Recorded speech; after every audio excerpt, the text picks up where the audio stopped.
আমরা যখন কাউকে এক্সারসাইজ করার কথা বলি তখন তারা মনে করে তাদের হয়তো সকালে 15 থেকে 20 মিনিট হাঁটতে হবে অথবা জিমে ভর্তি হবে, কিন্তু বাস্তবে দুটোই ভুল। ব্যথা থেকে মুক্তি পেতে আপনার যেমনি জিমে ভর্তি হতে হবে না, ঠিক তেমনি শুধুমাত্র হাঁটাটাও যথেষ্ট নয়, বরং আপনার ব্যথার জন্য কার্যকরী এমন কিছু ব্যায়ামই করতে হবে আপনাকে। আর আজকের ভিডিওতে আমরা তেমন কিছু ব্যায়ামই দেখাবো ইনশাআল্লাহ।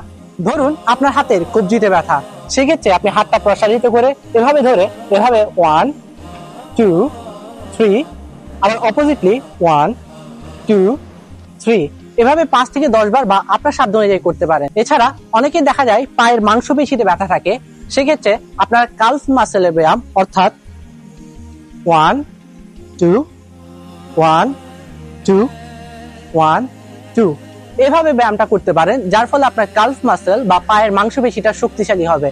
আর যখন আপনার পায়ের মাংসপেশিটা শক্তিশালী হবে, সেখানে রক্ত চলাচল বাড়বে, আপনার ব্যথা আসার চান্স অনেকটাই কমে যাবে। সহজ ভাষায় বললে আপনার যে স্থানে ব্যথা হচ্ছে সেই অঙ্গটাকে নাড়াচাড়া করার মাধ্যমে আপনি ব্যথা থেকে মুক্তি পেতে পারেন।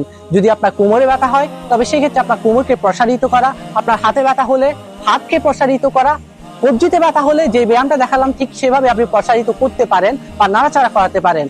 কারণ নড়াচড়া যদি না করেন আপনার শরীরেও কিন্তু জং ধরতে পারে, আর জং বলতে আমি বুঝাচ্ছি ইনফ্লামেশন আর প্রদাহ, যেটা ব্যথা তৈরির মূল কারিগর।